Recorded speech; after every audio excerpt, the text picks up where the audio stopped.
تنگ دستی کا آ جانا بہت جلد دولت مند بننے کی علامت ہے۔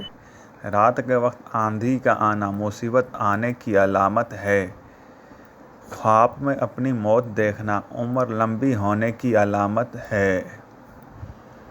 بدن پر چوٹ کا آنا گناہوں کے کم ہو جانے کی نشانی ہے۔ طویل بخار کا ہو جانا اللہ کے راضی ہونے کی علامت ہے۔ سائل کا آپ کے پاس چل کر آنا اللہ کے راضی ہونے کی علامت ہے۔ دھوکہ ملنا رب کی طرف سے سیدھا راستہ ملنے کی نشانی ہے۔ گھر میں بلیوں کا آنا کاروبار میں برکت آنے کی نشانی ہے۔ گھر میں مور کا اڑ کر آ جانا گھر میں رزق بڑھنے کی علامت ہے۔ گھر میں سفید کبوتر کا اڑ کر آ جانا گھر میں خوشحالی آنے کی علامت ہے۔ گھر میں لال بیگ زیادہ ہو جائیں تو یہ نحوست آنے کی نشانی ہے۔ گھر میں چمگادڑ گھونسلہ بنا لے تو یہ آفتیں آنے کی علامت ہے۔ بلا وجہ پانی کی پیاس لگنا صحت اچھی ہونے کی علامت ہے۔ روٹی کھانے کے بعد گیس خارج ہونا طاقتور ہونے کی علامت ہے۔ صبح سویرے پیشاب نہ آنا صحت خراب ہونے کی علامت ہے۔ آدھی رات کو شدید بھوک کا لگنا فاقہ آنے کی علامت ہے۔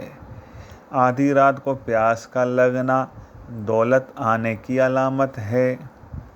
دنیا سے دل لگ جانا اللہ سے دور ہو جانے کی علامت ہے۔ گھر میں بلی پاخانہ کر کے پاخانہ کو زمین میں دفن کر دے تو سمجھ جاؤ گھر میں بہت جلد خوشیاں آنے والی ہیں۔ ہنستے وقت آنکھ میں سے آنسو آنا نرم دل والے کی نشانی ہے۔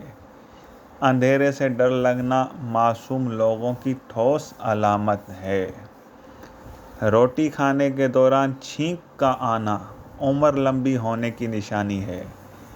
کامیابی بازاروں میں نہیں بکتی بلکہ انسان اپنے عزم و حوصلے سے حاصل کرتا ہے۔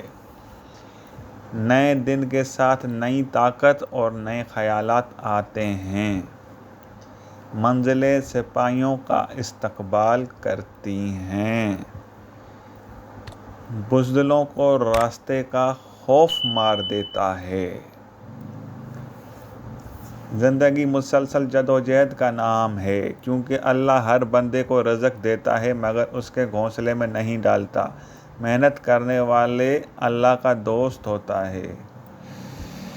بہترین لقمہ وہی ہے جو اپنی محنت سے حاصل کیا گیا ہو۔ کمزور انسان گلہ کرتا ہے کہ حالات ہی ایسے تھے کہ میرے خواب چھن گئے۔ بہادر انسان کہتا ہے انہی حالات نے مجھے خواب دیکھنے پر مجبور کیا تھا۔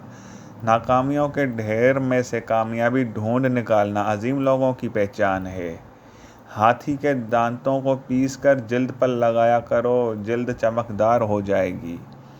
محنت اور برداشت کامیابی کی چابی ہے۔ پودینے کی ڈنڈیوں کو چبانے سے جوانی آتی ہے۔ پیاز کو کاٹ کر مسحلہ کرو بدن کی جلد تازہ ہوگی۔ پتھروں کی چوٹ ہر پھلدار درخت کا نصیب ہوتی ہے۔